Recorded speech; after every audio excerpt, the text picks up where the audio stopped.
Vamos a empezar entonces con la clase con un rápido repaso de lo que vimos al final de la clase pasada.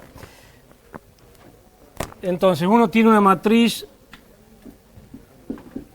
n por n, una matriz cuadrada que la podemos pensar como la representación de un operador lineal en una cierta base, en un espacio de dimensión n, y uno quiere calcular los vectores propios de ese operador o bien los vectores propios y valores propios de la matriz A, bien, de su representación. Entonces lo que hay que hacer es, primero calculamos esto, el determinante de A menos lambda por I. Eso es un polinomio en lambda, si la matriz de tamaño n por n, ese es un polinomio de grado n, es decir, el término de más alto orden es lambda la n, y esto es lo que se llama el polinomio característico de la matriz A como función de lambda, ¿no? Un polinomio como función de lambda. Esto es lo que se llama el polinomio característico.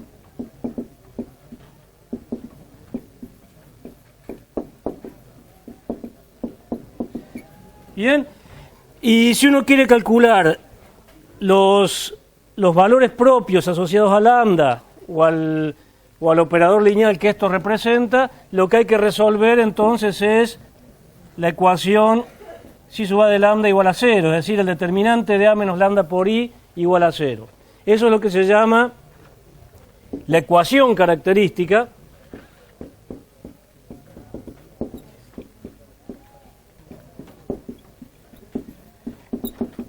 Y las raíces de esa ecuación, eso es un polinomio de orden n en lambda, las raíces que, bueno, en general son raíces complejas, digamos, si estamos trabajando en el cuerpo real tenemos que tener cuidado de considerar valores propios, las raíces reales de esto, pero de todas maneras las raíces de esta ecuación son lo que se llaman las raíces características.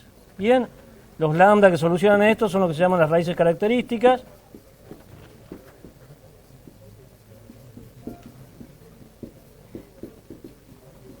Que en el caso de estar en el cuerpo en el que estamos trabajando son los valores propios de A o los valores propios del operador lineal que representa A, la matriz A, en una base dada.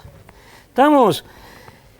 Es decir, que a lo sumo, como esto es un polinomio de grado n, a lo sumo hay n raíces características. ¿Está bien? Pueden repetirse algunas, es decir, puede haber menos de n raíces, porque algunas tienen multiplicidad más alta. Es decir, cuando yo factorizo ese polinomio, me puede quedar una cosa como esta. Por ejemplo, yo qué sé, por decir algo nomás, me puede quedar 3 menos lambda al cuadrado, 2 menos lambda al cubo, por ejemplo. Eso significa, esto es un polinomio de grado 5 en lambda, porque la potencia más alta en lambda es un 5, y estas son las raíces, 3 y 2, cuando lambda es igual a 3 o cuando lambda es igual a 2, esto me da 0. Entonces, esta raíz 3, ¿qué multiplicidad tiene? Multiplicidad 2, esa es lo que se llama la multiplicidad algebraica, ¿no? de una raíz. Y esta raíz 2, ¿qué multiplicidad tiene? 3. O sea que en este caso estamos trabajando en dimensión 5, pero tenemos una raíz con multiplicidad 2 y otra raíz con multiplicidad 3. Obviamente, si yo sumo las raíces con sus respectivas multiplicidades, es decir, si esta la sumo 2 veces y esta la sumo 3, tengo 5 raíces. ¿Se entiende? O sea, en general, un polinomio de grado n tiene n raíces y uno las cuenta con sus correspondientes multiplicidades. Lo que puede pasar es que uno esté trabajando en los reales y que algunas de estas raíces sean complejas. Entonces, esas raíces complejas no van a ser valores propios. ¿Vamos? Y una vez que uno tiene los valores propios, lo que hay que resolver para cada lambda, resolviendo para cada lambda,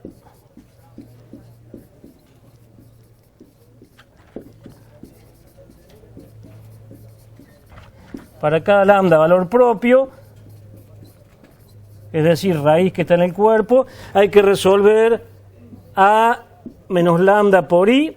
¿Se acuerdan cómo era esto? Aplicado a un vector columna que le vamos a llamar x igual a 0. Y estas son las coordenadas de los vectores propios. Bien, esto era todo lo que habíamos visto. Ya habíamos visto un ejemplo. Estas son las coordenadas de los vectores propios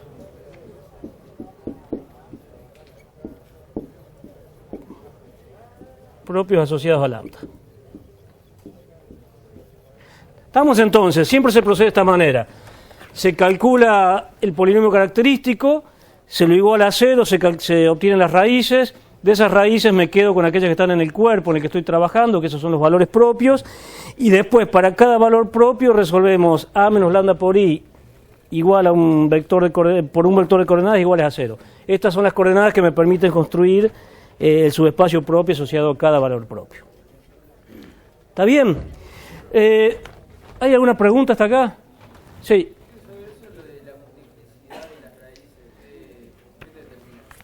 No, eso va a jugar un papel importante cuando veamos condiciones para diagonalizar un operador, que lo vamos a ver en las próximas clases, ¿sí? Pero este polinomio, pensá que este polinomio yo lo escribiera así, 3 menos lambda por 3 menos lambda por 2 menos lambda por 2 menos lambda por 2 menos lambda. Entonces, si yo cuento cada una de esas raíces con su multiplicidad, como si tuviera 5 raíces, aunque en realidad tengo 2, una con multiplicidad 2 y otra con multiplicidad 3. Bien. Hay una observación importante con la que vamos a comenzar la clase de hoy, que es bien sencilla de probar, que la vamos a escribir como un lema.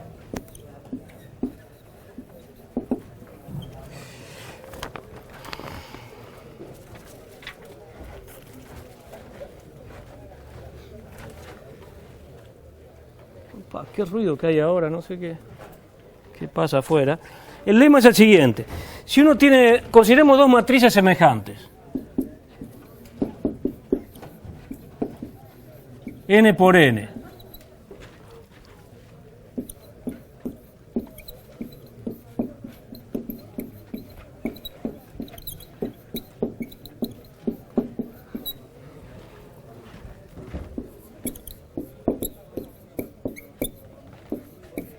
El lema me dice que si yo tengo dos matrices semejantes, entonces los polinomios característicos asociados a una y a la otra coinciden. Es decir, tienen el mismo polinomio característico. ¿Sí? Y en particular, si tienen el mismo polinomio característico, tendrán las mismas raíces, es decir, que tendrán los mismos valores propios. ¿Sí?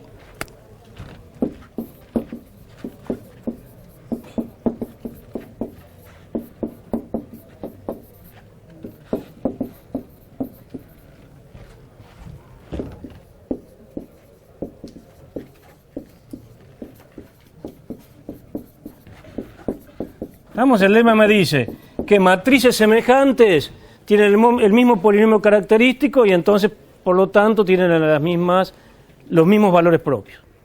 De los vectores propios no puedo decir nada, pero sí sé que tienen los mismos valores propios. La demostración es bien sencilla. Recordemos qué quiere decir que A y B sean semejantes. ¿Se acuerdan eso? Sí.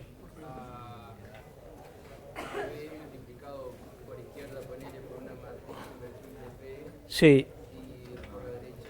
por la inversa. Exactamente. Que sean semejantes quiere decir que existe una matriz P cuadrada invertible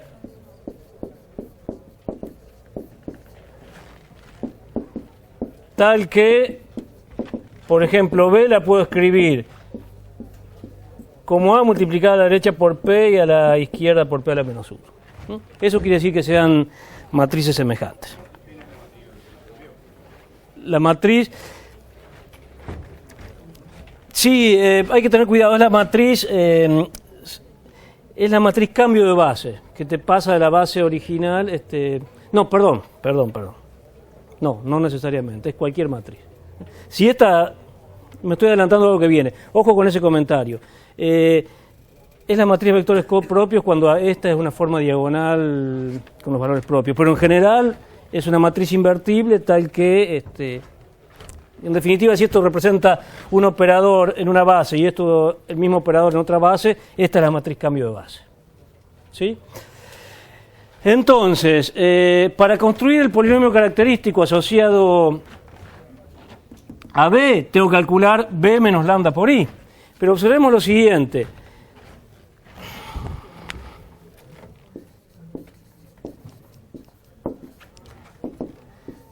Lambda por I lambda por la matriz de identidad n por n, yo lo puedo escribir así.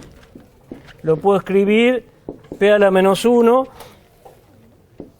lambda por i por p.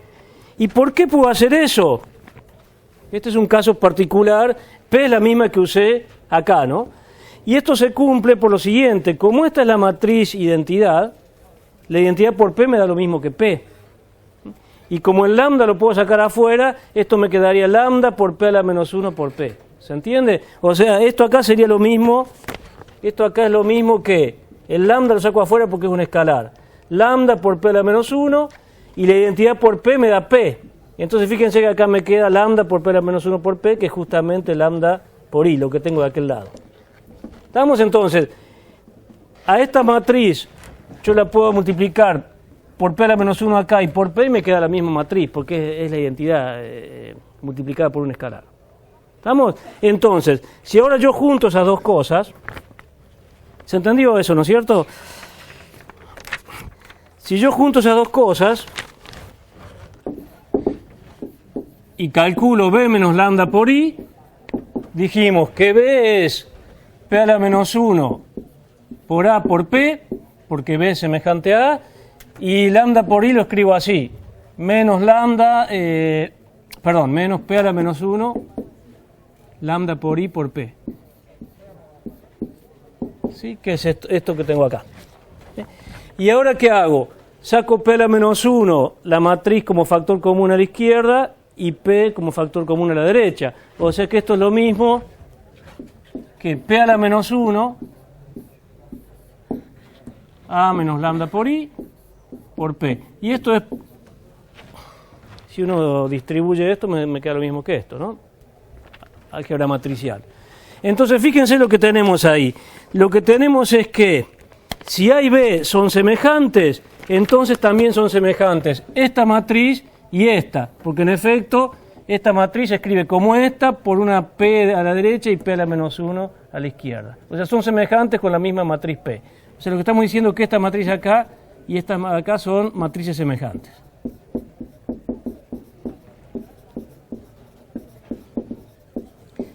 Estamos entonces, si A y B son semejantes, concluimos que esas dos matrices son semejantes y ya habíamos visto en la segunda clase que matrices semejantes tienen el mismo determinante. ¿Cómo había escrito acá GA de lambda? Solamente para chequear si lo había... Sí.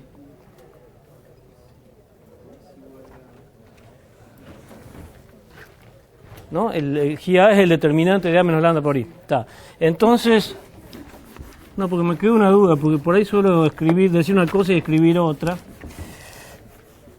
Entonces, si estas dos son matrices semejantes, hay una propiedad que me dice que tienen el mismo determinante, lo cual significa que el determinante de B menos lambda por I es igual al determinante de este.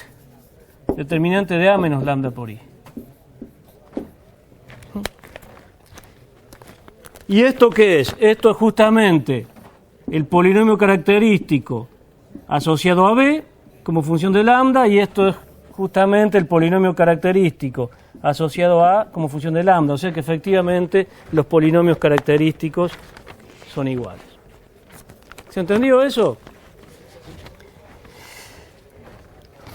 ¿Por qué es importante esto? Esto es importante por lo siguiente.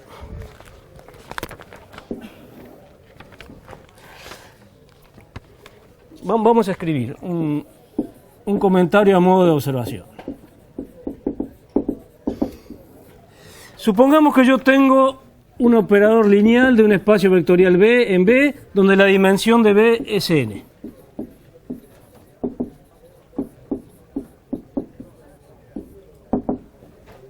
Bien, un operador lineal en un espacio de dimensión n. Entonces, si yo uso dos bases, si B es una base del espacio vectorial en cuestión y B tilde es otra base del espacio vectorial en cuestión, yo sé que si este operador lo represento en esta base y a este operador lo represento en esta otra base, esas dos matrices que obtengo son matrices semejantes. Bien, entonces lo que sabemos, eso lo habíamos probado a modo de repaso, creo que fue en la primera clase. Si yo tengo un operador y dos bases de un espacio de dimensión n, entonces lo que uno sabe es que esta matriz A, que es la representación matricial del operador T en la base B, y la matriz A tilde, que es la representación matricial del operador T en la base B tilde, estas sabemos que son semejantes. ¿Sí?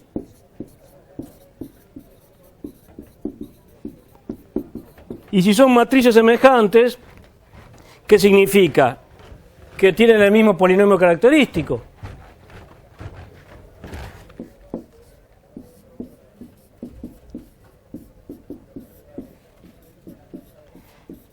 ¿Sí? ¿Y esto qué significa? ¿Por qué es importante esto? Porque lo que me muestra es que si un operador yo lo represento en dos bases distintas, las matrices correspondientes serán diferentes, pero son semejantes y por lo tanto tienen el mismo polinomio característico. Si tienen el mismo polinomio característico, tienen las mismas raíces. Bien, entonces lo que significa es que a la hora de calcular los valores propios de un operador T, no importa cuál sea la base que yo esté usando para representarlo. Siempre las raíces características van a ser las mismas, usando cualquier base. ¿Está claro? Eso me permite hablar del polinomio característico de un operador T. Porque cualquier base que yo use para representarlo me da el mismo polinomio característico. ¿Está claro eso? Entonces, en un parcial a ustedes le damos un operador escrito de forma explícita y ustedes quieren calcular los valores propios, agarren una base, la que se les ocurre del espacio en el que están trabajando, calculan la matriz asociada en esa base y trabajan con esa matriz. Calculan primero las raíces y después las coordenadas asociadas a cada uno de los vectores propios de cada raíz. Y con eso vuelven para atrás, volviendo a la base que han usado ustedes y tienen los vectores propios del operador T. ¿Está claro? Entonces, esto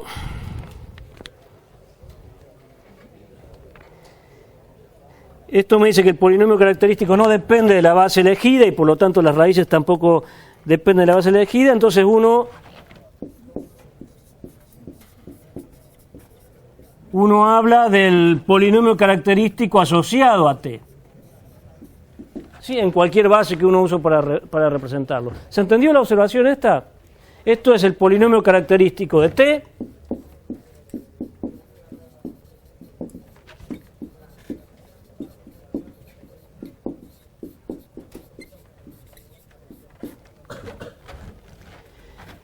La ecuación Gt de lambda igual a 0 es lo que se llama la ecuación característica.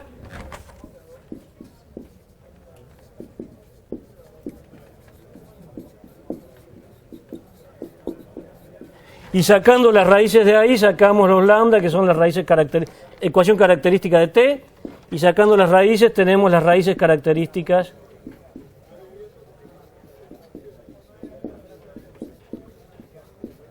es decir, siempre, sea cual sea el operador, siempre lo representamos en una base, cualquiera que sea, y trabajamos con la matriz asociada en esa base. ¿Estamos? ¿Se entendió entonces cómo funciona la cosa? Bueno, les hago un comentario. Yo ya les dije que en el parcial va a haber múltiple opción y algunas preguntas de verdadero o falso, etcétera. Y hay que tener cuidado siempre cuando uno estudia esas cuestiones, ¿está bien? Porque a veces son cosas tontas, pero suman o bajan puntos a lo loco. Entonces, lo que estamos diciendo acá es que si A y B son semejantes, sus polinomios característicos son iguales. Pero ojo, con la recíproca no es cierta. Es decir, que tengan el mismo polinomio característico dos matrices no significa que las matrices sean semejantes. Y hay ejemplos muy sencillos que muestran eso y que van a quedar más claros en las próximas clases cuando veamos el tema de diagonalización, forma de Jordan, etcétera, etcétera, pero me voy anticipando. Esto lo vamos a poner a modo de nota. El recíproco del lema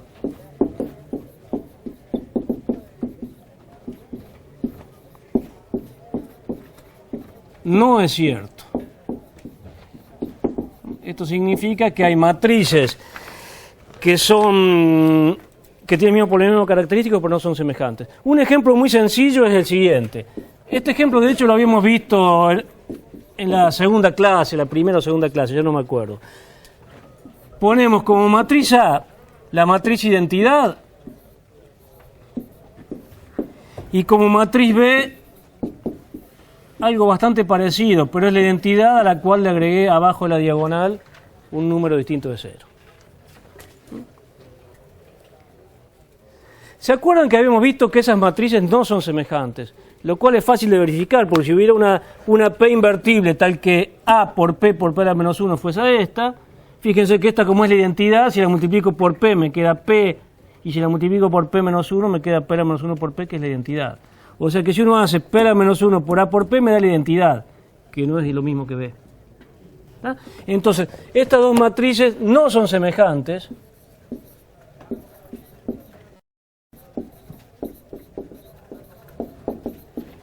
pero cumplen lo siguiente. Cumplen lo siguiente. Si yo me fijo el polinomio característico asociado a la matriz A, recordemos que tengo que restarle lambda a los elementos de la diagonal y calcular el determinante de eso. O sea, esto es el determinante de 1 menos lambda, 0, 0, 1 menos lambda.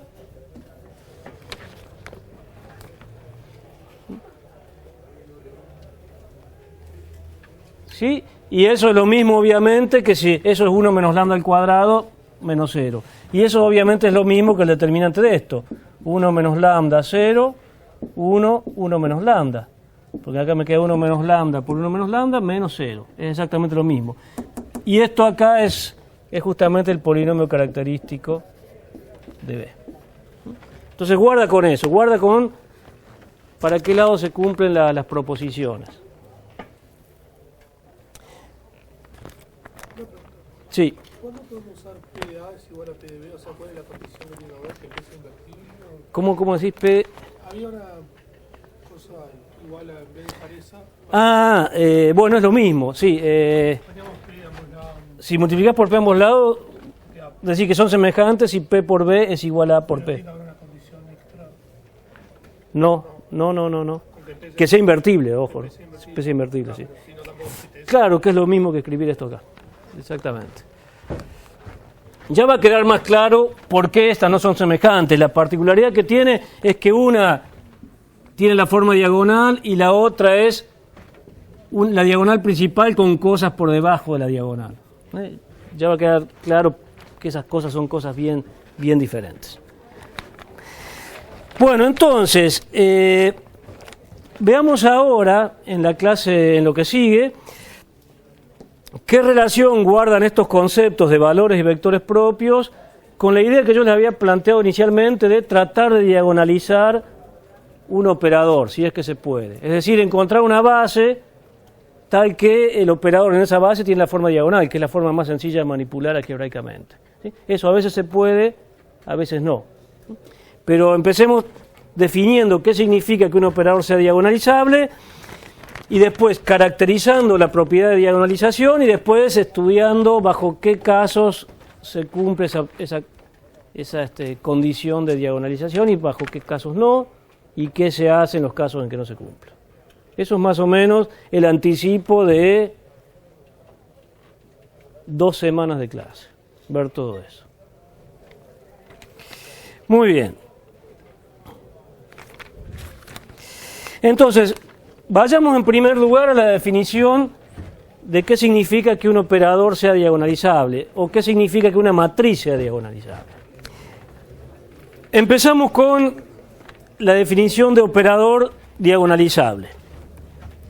Entonces uno tiene un operador en un espacio vectorial y uno dice que T es diagonalizable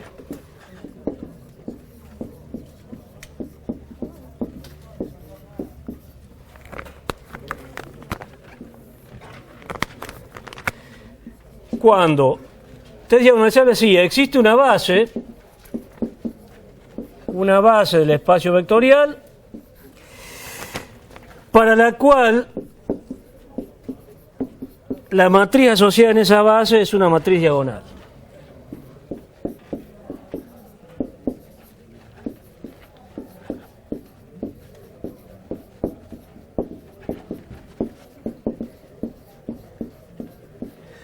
Bien, o sea, lo que estamos diciendo es que un operador es diagonalizable si puedo encontrar una base tal que esto se lleva a la forma más sencilla posible, que es la forma diagonal. Recordemos que, ¿qué es una matriz diagonal? Es una matriz que fuera de la diagonal, en la diagonal puede tener cualquier cosa, incluso 0, los números que fuere, pero lo importante es que fuera de la diagonal todos los elementos son 0. Bien, eso es una matriz diagonal. Entonces, esas matrices son las matrices más fáciles de manipular algebraicamente, son las matrices en las cuales calcular potencias es trivial, porque tengo que elevar las potencias de los elementos de la diagonal, etcétera, etcétera. Bien, y esa fue la idea que nos guiaba al principio a estudiar el problema que estamos estudiando ahora. Ahora, ¿cómo extiende uno ese concepto a matrices diagonales, a diagonalizables? Fíjense, si un operador, lo que estoy diciendo que es, consideremos un operador diagonalizable, significa que hay una base en la cual esto tiene la forma diagonal. O sea, pensemos que en esta base la forma fuese diagonal. Y en esta otra base no fuese diagonal, fuese cualquier otra cosa. ¿Qué relación hay entre estas dos matrices? Que son semejantes.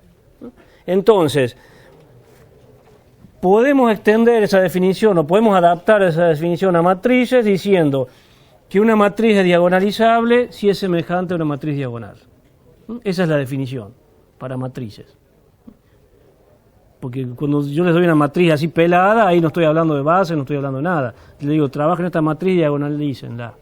Lo que estoy diciendo, ahí no tengo base, no tengo espacio vectorial, no tengo nada en principio. Entonces tengo que definir qué significa que algo sea diagonalizable. Bueno, significa que es semejante a una matriz diagonal. Y la guía de esa definición viene de justamente lo que puse ahí. Si un operador en una base es diagonalizable, en otra base será cualquier otra cosa, pero será una matriz semejante a esta, a una diagonal. Entonces, la definición para matrices es que una matriz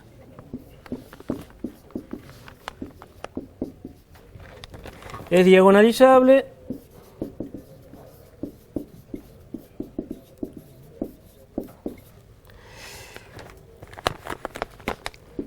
si es semejante a una matriz diagonal.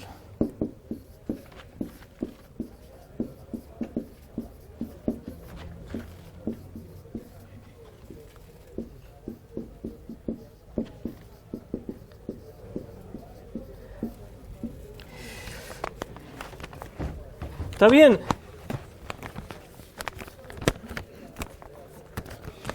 Entonces, en lo que sigue del teórico y en cosas que vamos a ver en las siguientes clases, lo que vamos a hacer es lo siguiente: caracterizar cuándo un operador es diagonalizable, ¿sí? Estudiar bajo qué condiciones esas condiciones equivalentes se cumplen, bajo qué condiciones no se cumplen, y en caso de que no se cumplen, cómo se lleva un operador a una forma que sea lo más fácil de manipular algebraicamente, lo más parecido a una diagonal.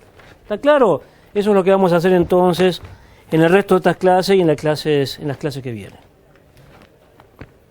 Y ahí va a quedar en claro por qué nos metimos en la cuestión de valores y vectores propios. Es más, va a quedar claro ya mismo con el resultado que les voy a probar. El teorema que voy a escribir ahora me caracteriza cuando un operador es diagonalizable.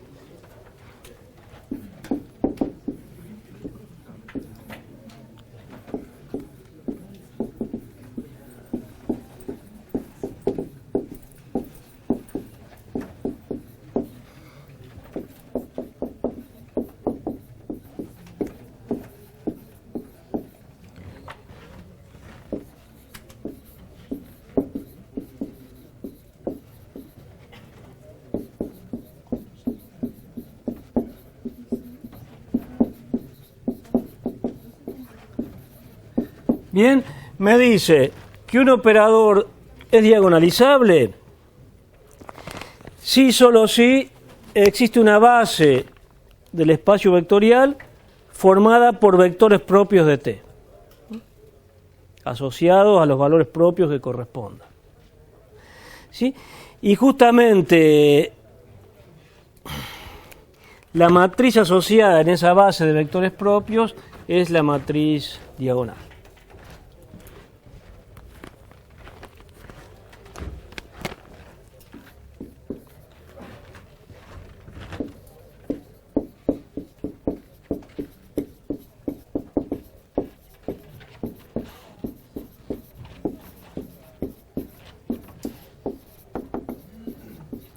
Bien, es decir, que si en T, si yo trabajo en un espacio vectorial en el cual puedo encontrar una base formada por vectores propios de T y represento T en esa base, obtengo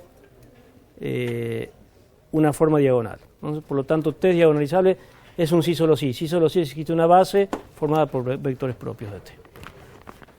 La prueba es bien sencilla.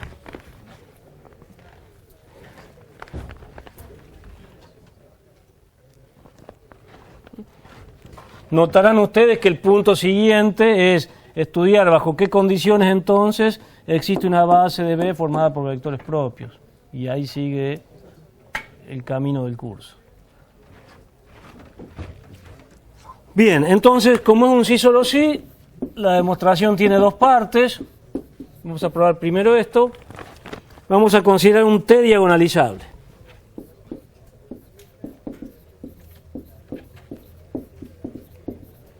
Y acá siempre que hablemos de base vamos a estar suponiendo que estamos trabajando en espacios de dimensión finita. Si no, hay cuestiones técnicas que merecen más cuidado. Entonces, lo que estamos diciendo es que T es diagonalizable y lo que acabamos de ver, ¿qué significa que T sea diagonalizable? Significa que existe una base de B donde B toma la forma diagonal.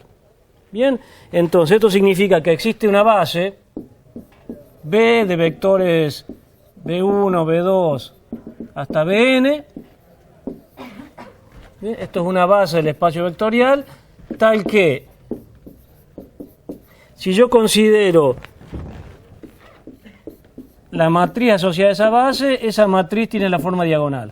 Y a los elementos de la diagonal le vamos a llamar, esto parece no es nada caprichoso, le vamos a llamar lambda 1, lambda 2, hasta lambda n.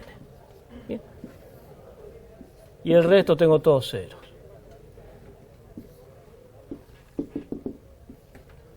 Sí. No importa, no pasa nada. No pasa absolutamente nada. Yo digo, lo estoy llevando, porque acordate, bueno, ahí va a entrar en juego en las clases que viene el tema de la multiplicidad, los valores propios y las dimensiones de los subespacios asociados. Pero tranquilamente la forma diagonal podría ser 1, 1, 0, 0, 0. La matriz, por ejemplo, ahí va, la matriz nula. Exacto. Sí, pero no nos adelantemos. Entonces, lo que yo sé es que si es diagonalizable, existe una base del espacio vectorial tal que tiene esa base tiene la forma diagonal. Ahora, ¿qué relación tiene esto con valores y vectores propios? Observemos que lo que tenemos acá, y leamos bien esto, ¿qué es la primera columna que tenemos acá? ¿No? ¿Qué es la primera columna? Claro, es T aplicado a B1 por construcción de la matriz asociada, las coordenadas de eso en la base B. O sea que esto que tenemos acá es T en B1, las coordenadas de eso en la base B. Esto sería la primera columna. La segunda columna sería lo mismo, solamente que con T aplicado a B2. Estos serían las coordenadas en la base B de T en B2. Y finalmente la última sería las coordenadas en la base B de T en Bn. ¿Sí? Y ahora, leamos esto. Las coordenadas de T en B1 es esta columna. ¿Esto qué me quiere decir? Que T en B1 es lambda 1 por B1 más 0 por B2, más 0 por B3, etcétera, más 0 por Bn. En otras palabras, quiere decir que T aplicado a B1 es lambda 1 por B1. ¿Bien? O sea, esto acá es lo mismo que decir que T en B1 es lambda 1 por B1. ¿Se entendió eso? Repito, Estas son las coordenadas. Si yo quiero pasar ahora a los vectores, tengo que hacer lo siguiente. Ten B1 sería lambda 1 por el primer vector de la base, por B1, más 0 por el segundo, que es 0, etc. O sea, me quedaría lambda 1 por B1. Y lo mismo si me fijo acá. Significa que ten B2 sería 0 por B1, más lambda 2 por B2 y el resto todo 0. O sea, esto sería lo mismo que decir que ten B2 es lambda 2 por B2. Y acá lo mismo, esto sería lo mismo que decir que ten Bn es 0 por B1 más 0 por B2, etcétera, más lambda n por Bn.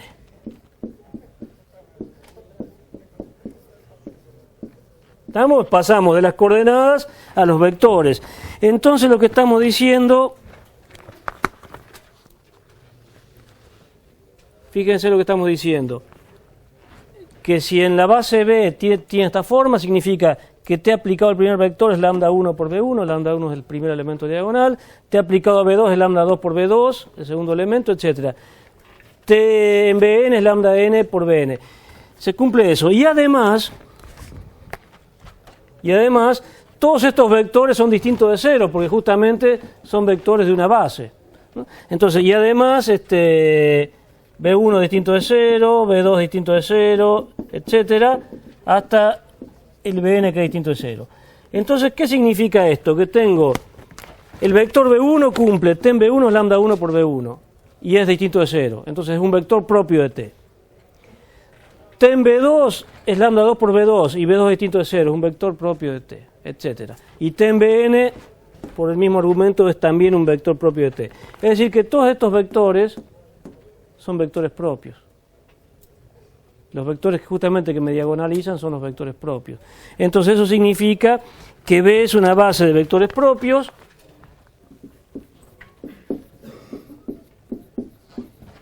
es una base formada por vectores propios de T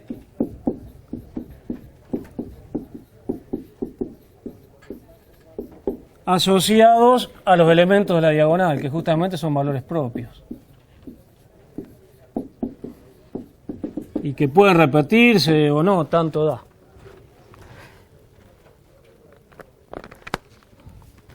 Sí, por lo tanto hemos probado que si T es diagonalizable, la base en la cual se diagonaliza es una base de vectores propios y más aún, los elementos de la diagonal son los valores propios correspondientes. Bien.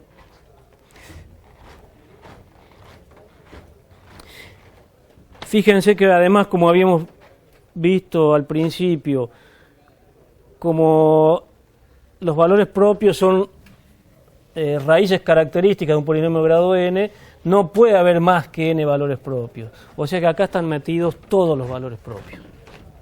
Acá están metidos todos. Si es que puedo hacer esto, ¿no? Podría ser que no hubiera valores propios, entonces obviamente no puedo llevarlo a una forma diagonal. La vuelta es todavía más sencilla. Pero siempre hay que escribir las cosas con cuidado. Vamos a suponer que existe una base formada por vectores propios y veamos que T es diagonalizable. Entonces, si B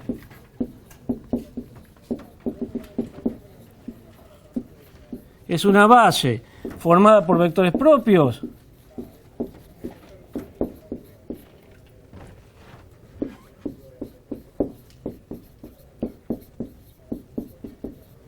entonces esto implica que cada uno de estos vectores es un vector propio asociado a algún valor propio, al que fuere.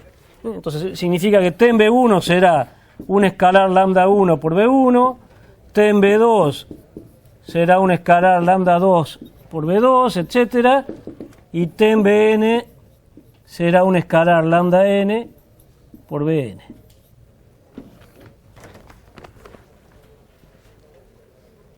Si tengo una base de vectores propios, todos estos vectores cumplen este tipo de ecuaciones. Por lo tanto, si represento a T en esa base de vectores propios, acá tengo que colgar las coordenadas. Las coordenadas de T en B1 es lambda 1 por B1 más 0, más 0, más 0, más 0. O sea, las coordenadas acá serían lambda 1, 0, etcétera, etcétera, 0. Las coordenadas de t en B2, que es lambda 2 por B2, en esta base sería 0 por B1 más lambda 2 por B2 más 0, 0, 0, etc. O sea, sería 0, lambda 2. Y así, las coordenadas de t en Bn serían 0 por B1 más 0 por B2 más lambda n por Bn. O sea, sería 0, 0, lambda n. O sea que efectivamente, en esa base, T tiene la forma diagonal y estos acá son justamente los valores propios. ¿Estamos?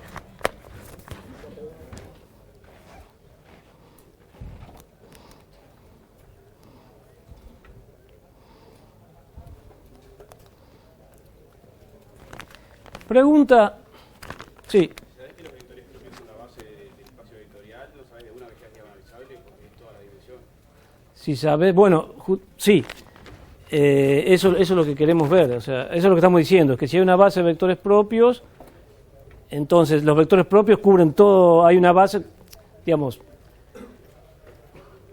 el subespacio formado por los vectores propios coincide con el espacio total. Entonces ahí me queda la forma diagonal. Exactamente, es lo que estamos viendo ahí. Yo me puedo hacer la pregunta natural de si esa forma diagonal es única o no. Fíjense en lo siguiente.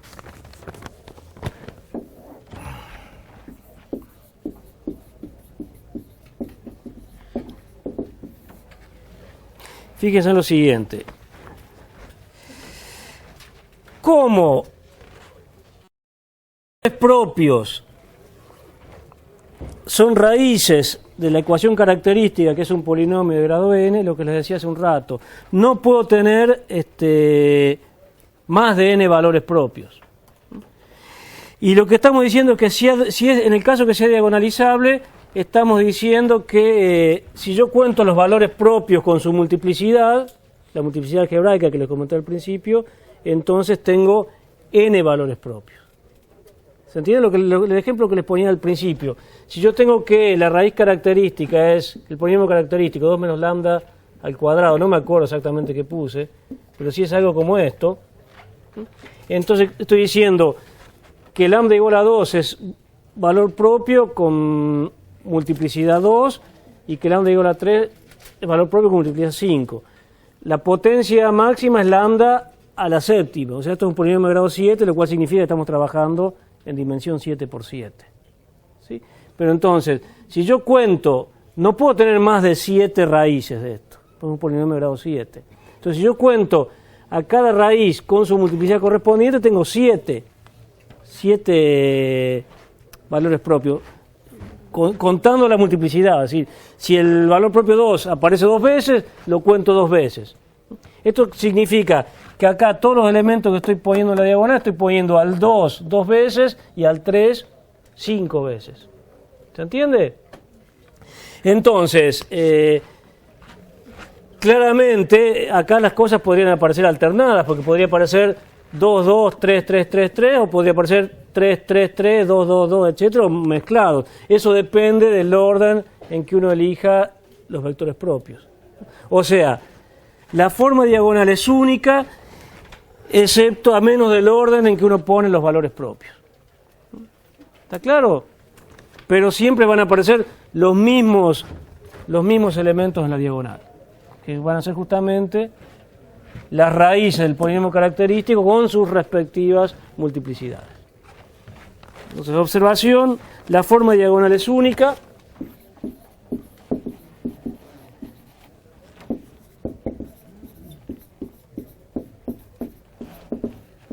Uno dice que es única a menos del orden de los valores propios.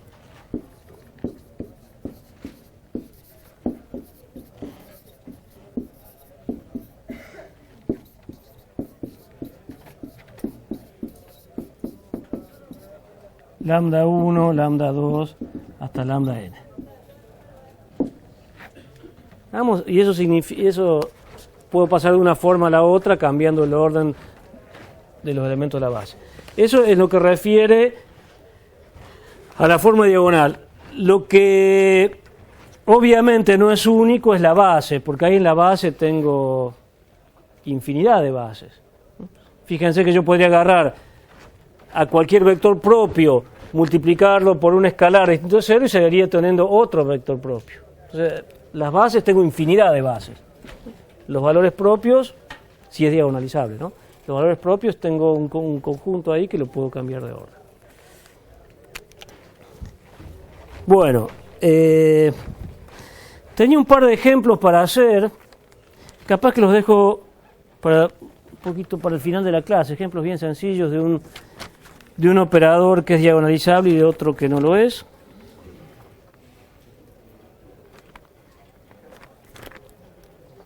En el práctico de todas maneras van a ver estas cosas, pero me quiero adelantar a otro teorema para ir redondeando la clase de hoy.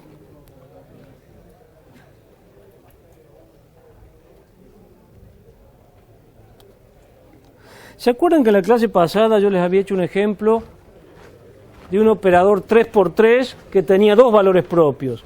Uno que tenía un subespacio asociado de dimensión 2 y otro que tenía un subespacio asociado de dimensión 1. ¿Se acuerdan? Entonces, no me acuerdo cuáles eran los valores propios, pero el que tiene dimensión 1 yo puedo elegir como elemento de la base, puedo elegir cualquier múltiplo de un vector propio. Y en el que tiene dimensión 2 tengo además el juego que puedo elegir cualquier base ahí adentro, de ese espacio de dimensión 2.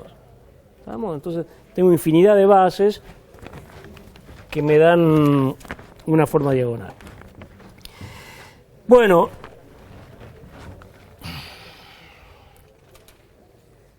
ese resultado es importante, me sirve para caracterizar los diagonalizables. ¿Es diagonalizable? Sí, solo sí existe una base de vectores propios. Bueno, ahora la pregunta es, bueno, ¿cuándo es que existe una base de vectores propios y cuándo no?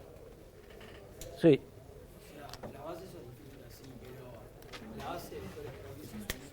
¿La base? No. Las bases de vectores propios son infinitas. Porque fíjate que es lo que yo te decía. Si vos tenés un subespacio propio asociado a este, que tiene dimensión 2, por ejemplo, yo puedo elegir todo subespacio propio tiene dimensión 2. O sea, que ahí puedo elegir cualquier par de vectores no linealmente independientes y ahí va a ser una base del subespacio asociado. Y todos esos vectores van a ser vectores propios. O sea, tengo infinidad de bases de vectores propios asociados.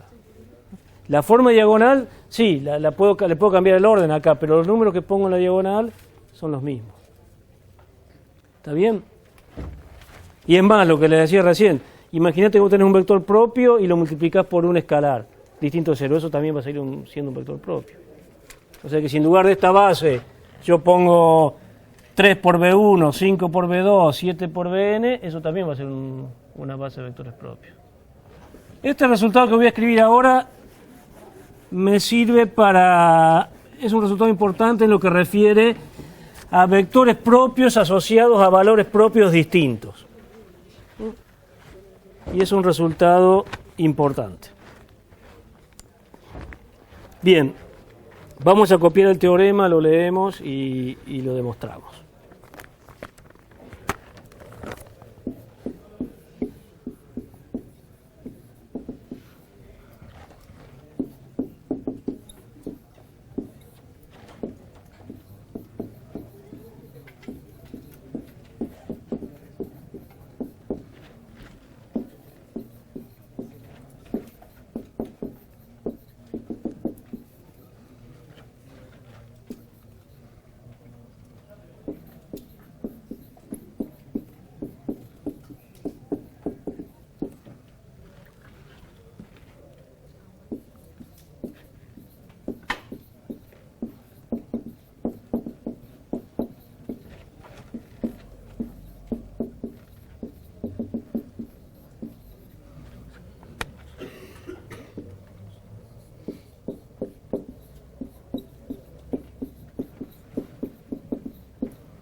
Ese resultado, ya vamos a ver que es un resultado muy importante, juega un papel importante. En el curso, sí. Sí, eso ya lo comento. Ahora lo leemos. Lo que tenemos entonces es un operador lineal y tenemos un conjunto de escalares, lambda 1, lambda 2 hasta lambda k, valores propios 2 a 2 distintos. Que sean 2 a 2 distintos, que acá no hay dos que coincidan. Que lambda 1 distinto de lambda 2, lambda 1 distinto de lambda 3, lambda 2 distinto de lambda 3, etc. Son todos distintos entre sí. Eso quiere decir. ¿Estamos? Y además tenemos B1, B2 y BK, que son vectores propios correspondientes a cada valor propio. Lo que estamos diciendo, obviamente, es que B1 es un vector propio asociado a lambda 1, B2 es un vector propio asociado a lambda 2, BK es un vector propio asociado a lambda k. Lo que me dice el teorema es que ese conjunto de vectores propios es un conjunto linealmente independiente. Es decir, si yo agarro un vector propio que corresponde a un valor propio que está en el subespacio propio de un valor propio y otro que está en un subespacio propio de otro valor propio, ese conjunto es linealmente independiente. Esos dos vectores son linealmente independientes y si agarro 3 de 3 vectores propios distintos, ese conjunto es linealmente independiente, etc. O sea que siempre que agarre vectores propios de subespacios propios asociados a valores propios distintos, tengo, si agarro uno de cada subespacio, tengo un conjunto Lie. Bien. Y la demostración es bien sencilla y es por inducción en el numerito K, en la cantidad de valores propios que estoy considerando. Lo que vamos a probar es que si tengo un solo valor propio y el vector propio correspondiente, ese conjunto es Lie, y suponiendo que se cumple la afirmación para K, la voy a probar para K más 1. Con eso pruebo que se cumple para 1, que se cumple para 2 valores propios, dos valores propios distintos, para 3 valores propios distintos, etc. Demostración, entonces,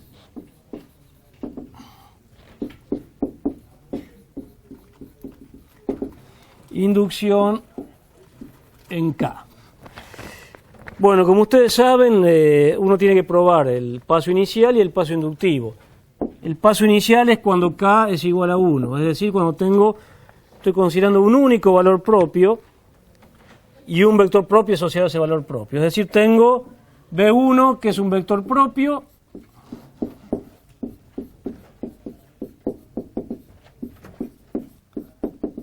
asociado a lambda 1. Es decir, tengo solamente un valor propio acá y su correspondiente vector propio asociado. Entonces, por ser vector propio, B1 es distinto de 0, es distinto del vector nulo.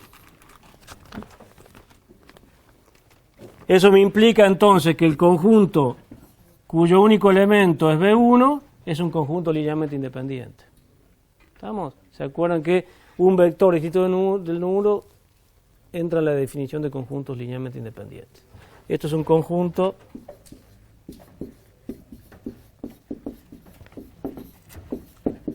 y ahora lo que vamos a ver entonces es el paso inductivo.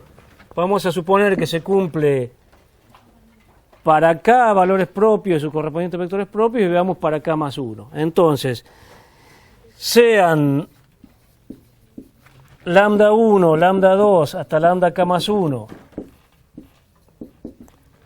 valores propios 2 a 2 distintos,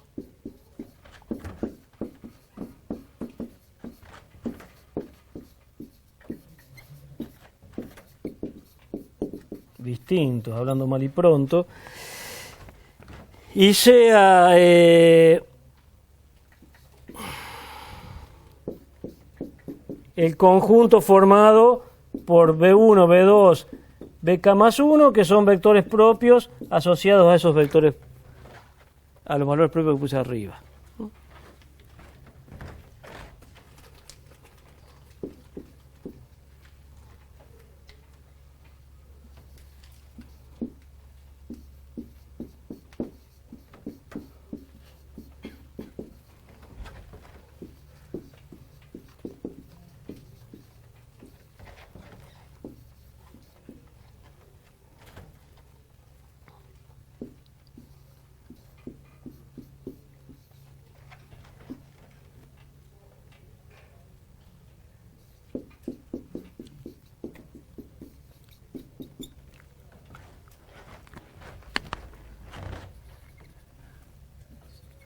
¿Estamos? Entonces tenemos el paso inicial en el cual se cumple la afirmación y queremos ver el paso inductivo. Entonces consideramos lambda 1, lambda 2 hasta lambda k más 1, valores propios 2 a 2 distintos. Y consideramos el conjunto A formado por vectores propios asociados a estos valores propios. O sea, cada uno de estos BJ, digamos acá el elemento J décimo, es un vector propio asociado a lambda J, el número acá J décimo. Y por ser vectores propios, bien digo, cada uno de esos vectores es distinto de 0.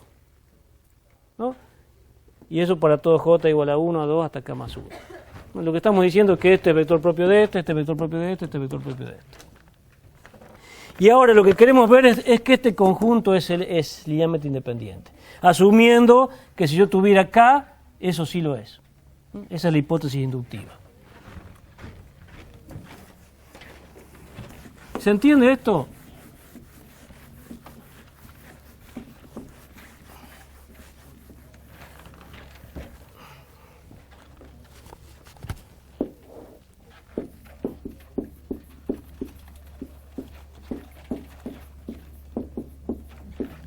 Queremos ver que A es un conjunto linealmente independiente.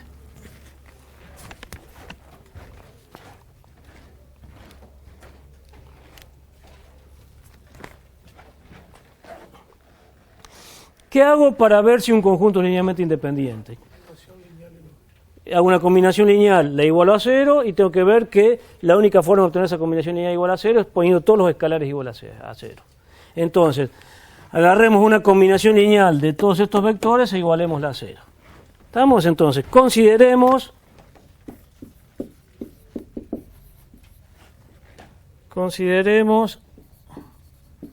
una combinación lineal de todos esos vectores, alfa 1, b1, más alfa 2, b2, etcétera, más alfa k, bk, vamos a escribir el término k décimo, más el k más 1, alfa k más 1, bk más 1.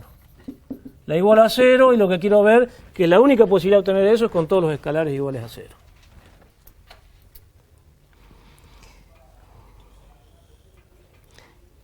Y a esa primera ecuación, que ya la vamos a precisar en un ratito, le vamos a llamar 1, la ecuación 1.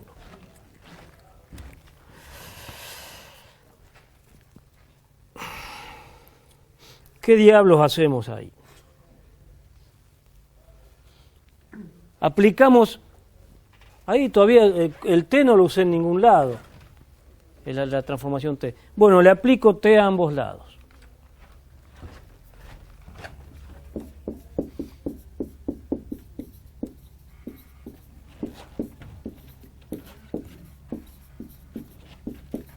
Entonces me va a quedar, bueno, yo uso linealidad de t, voy a obviar un paso. T aplicado a todo esto igual a t aplicado a 0. T aplicado a 0 siempre es 0. Y t aplicado a esto usando linealidad me queda alfa 1 por t aplicado a b1 más alfa 2 por t aplicado a b2, etcétera, más alfa k por t aplicado a bk más alfa k más 1 por t aplicado a bk más 1 igual a t aplicado a 0, que como bien dijimos, eso es 0.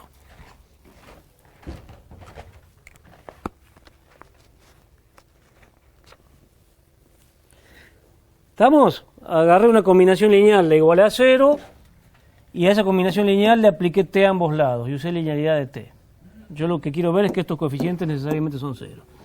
Entonces, ahora uso que los b, estos son vectores propios de t. Entonces, t aplicado a b1, ¿qué será? Será lambda 1 por b1. T aplicado a b2 será lambda 2 por b2. Etcétera. T aplicado a bk será lambda k por bk. Y t aplicado a bk más 1 será el lambda k más 1 por bk más 1. Y esa ecuación que me queda le vamos a llamar la ecuación 2.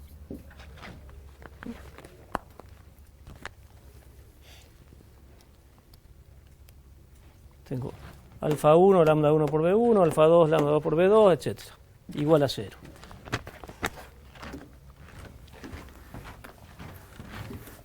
¿Qué hacemos ahora?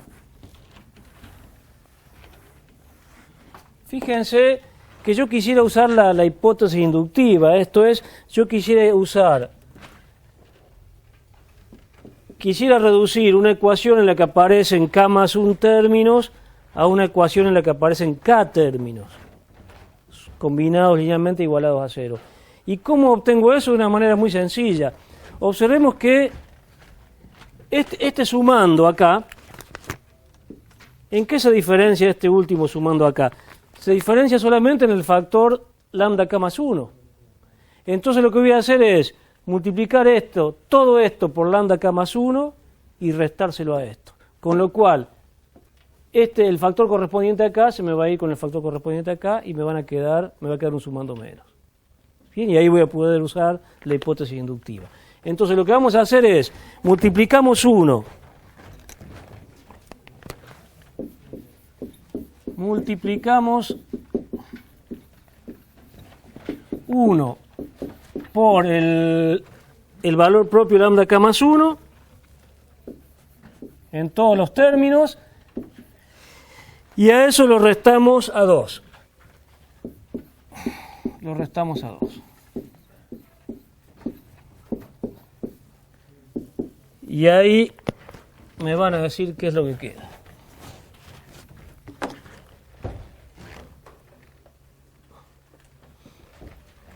¿Me están siguiendo, no? Entonces, imaginen que acá estoy multiplicando en todos lados por lambda k más 1 y estoy haciendo esto menos esto. Entonces, ¿qué queda entre esto y esto? Como ya les dije, este último sumando se va a ir. Lambda k más 1, alfa k más 1, bk más 1, aparece acá y aparece acá. Si los restos se va. De este lado me va a quedar 0 menos 0, eso me va a quedar 0. Y ahora estos sumandos que me van a quedar. Acá me va a quedar alfa 1, lambda 1, b1 y acá me va a quedar alfa 1, lambda k más 1 por b1. Entonces, cuando los restos me va a quedar alfa 1, lambda 1 menos lambda k más 1 por b1. ¿Estamos de acuerdo? Estoy haciendo este primer sumando menos este por lambda k más 1. Entonces me va a quedar alfa 1 factor común, b1 también factor común y después me va a quedar lambda 1 menos lambda k más 1. Si agrupo este con este, me va a quedar alfa 2 por b2, factor común de lambda 2 menos lambda k más 1. Porque acá multipliqué todos por lambda k más 1. Entonces me va a quedar más alfa 2 por lambda 2 menos lambda k más 1 por b2, etcétera, sigo. El késimo me va a quedar alfa k, bk, factor común de lambda k menos lambda k más 1.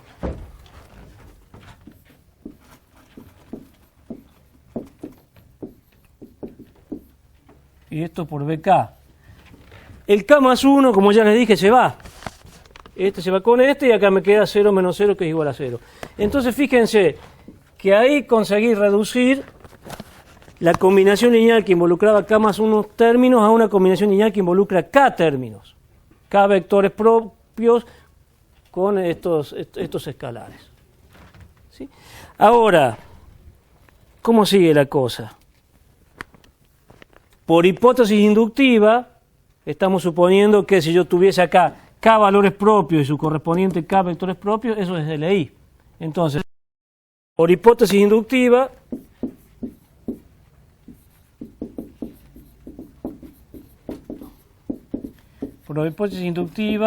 el conjunto B1, B2 hasta BK es LI.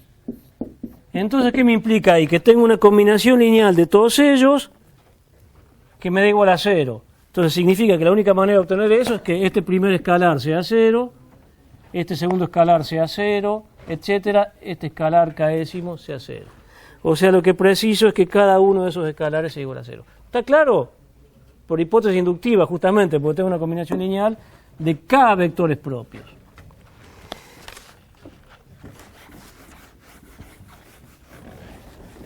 Bien, entonces, por hipótesis inductiva B1 es LI, lo cual me implica que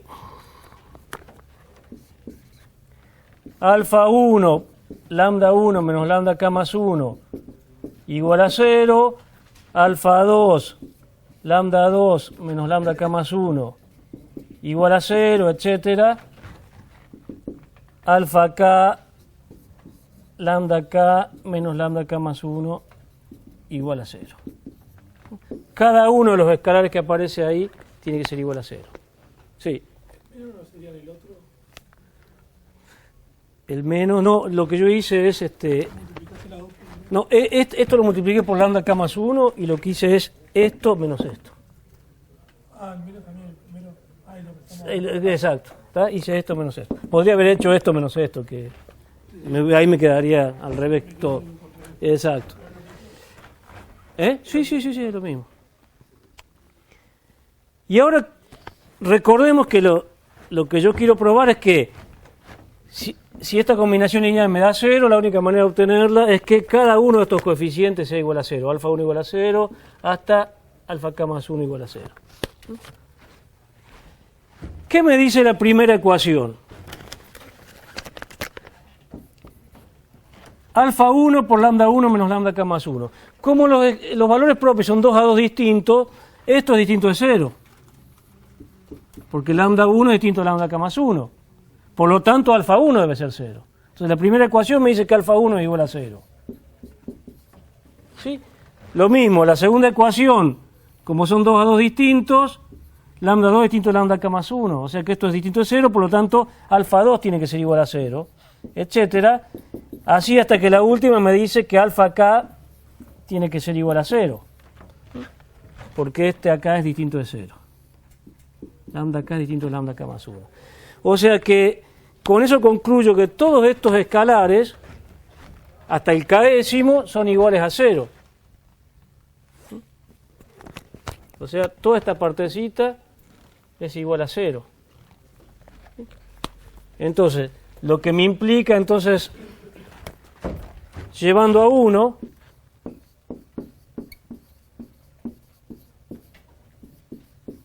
tengo todos estos me dan 0 y me queda alfa k más 1 por bk más 1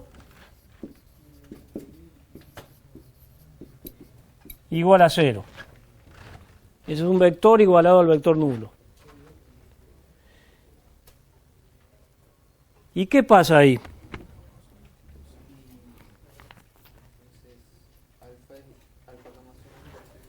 ¿Por qué? Porque este es distinto de 0, porque es un vector propio. Entonces, como bk más 1, esto es un vector propio, como bk más 1 es distinto de 0 por ser vector propio,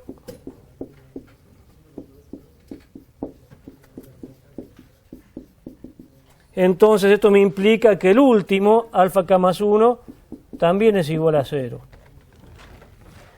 O sea, lo que he terminado probando es que la única manera de combinar los vectores B1, B2 hasta bk más 1 y que me dé el 0 es poniendo todos estos escalares iguales a 0.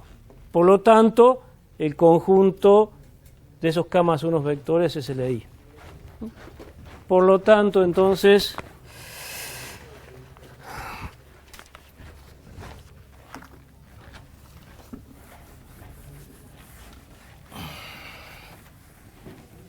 termina acá la demostración. Por lo tanto,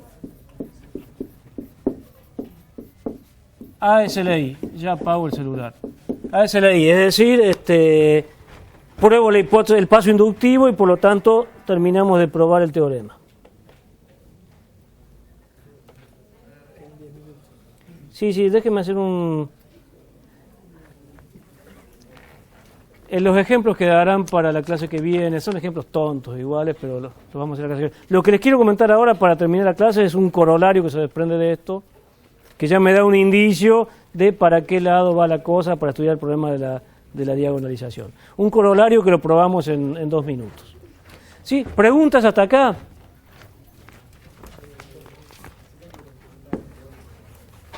Grábense esto con fuego en el cerebro. Si son vectores propios asociados a valores propios distintos, es un conjunto LI.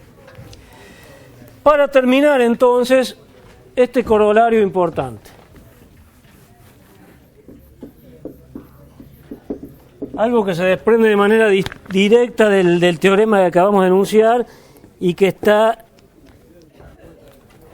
en el libro.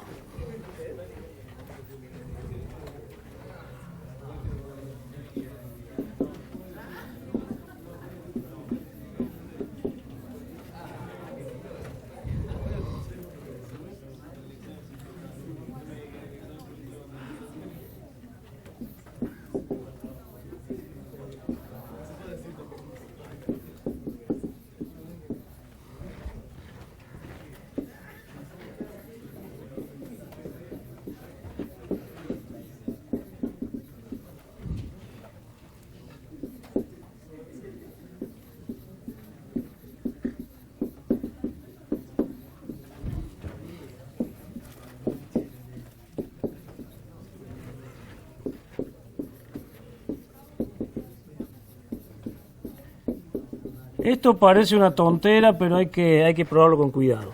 Lo que me dice este corolario del teorema que acabamos de probar es que si estoy trabajando en un espacio de dimensión n y tengo un operador lineal que tiene n valores propios todos distintos, o sea, n raíces características en el cuerpo en el que estoy trabajando y todas las raíces distintas, todas con multiplicidad 1, entonces necesariamente t es diagonalizable. O sea que ya sé que si el polinomio característico de grado n puedo encontrarle n raíces distintas en el cuerpo, entonces ya sé que el operador es diagonalizable. ¿Y cómo se prueba eso? ¿Cómo se prueba eso? Estamos trabajando en dimensión n. Entonces, si yo tengo n valores propios, todos distintos, consideramos los vectores propios asociados a cada uno de esos valores propios. Entonces, consideramos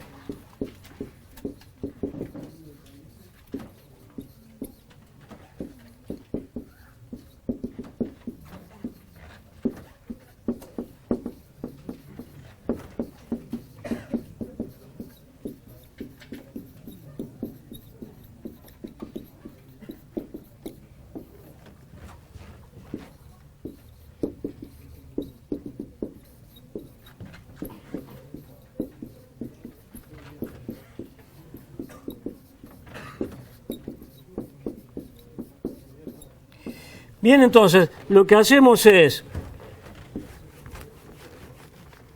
yo tengo n valores propios todos distintos. Entonces, consideramos B1, B2 hasta Bn vectores propios asociados o correspondientes a los valores propios distintos que tengo, lambda 1, lambda 2, lambda n. O sea, para cada valor propio elijo un vector propio. Entonces, ¿qué acabamos de probar? Por el teorema que vimos recién, el conjunto B1, B2 hasta Bn de esos vectores propios es linealmente independiente, porque cada uno de ellos es un vector propio asociado a un valor propio distinto. ¿Estamos de acuerdo?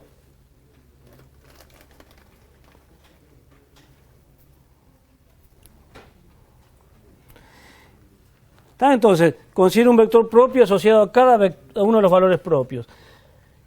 Por ser los valores propios distintos, este conjunto de vectores es un conjunto LI. Entonces tengo en dimensión n un conjunto de n vectores LI. Por lo tanto, ¿qué significa? Que esto tiene que ser una base. Como dimensión de B igual a n,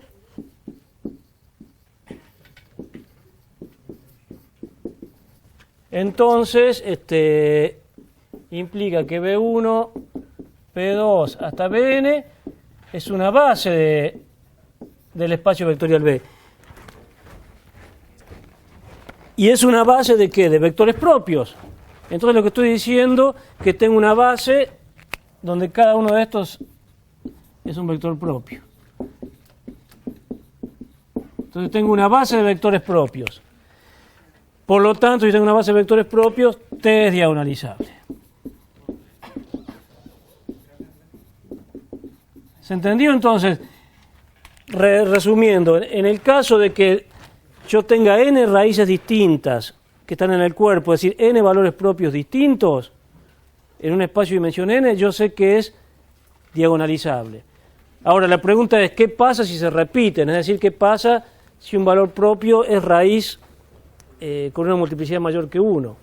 Bueno, a veces es diagonalizable y a veces no lo es. Entonces hay que ver bajo qué condiciones es diagonalizable, bajo qué condiciones no lo es, y eso va a ser el tema de las próximas clases. ¿Se entendió? Bueno, cortamos acá entonces. Buen fin de semana. Sí. ¿Cuándo da la clase de Producto Interno y Norma?